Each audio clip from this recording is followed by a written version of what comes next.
चॅनलमध्ये तुमचं स्वागत आहे. मी अमृत.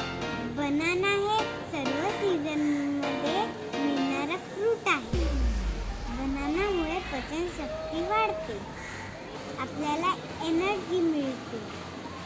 पण काही वेळेस आम्हा मुलांना बनाना खायला आवडत नाही, म्हणून मी आज बनवणार आहे बनाना ओरिओ मिल्कशेक. हा व्हिडिओ जर तुम्हाला आवडला असेल तर लाईक करा, शेअर करा, सबस्क्राईब करा. चला तर मग सुरू करूया.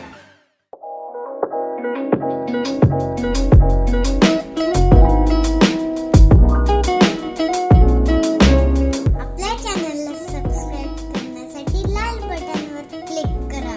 अपडेट मिळण्यासाठी बेल आयकॉनवर क्लिक करा. यासाठी लागणारे साहित्य आहे: एक पिकलेलं केळं, Oreo biscuit, vanilla ice cream, chocolate syrup. हे सर्व आपण मिक्सरला लावून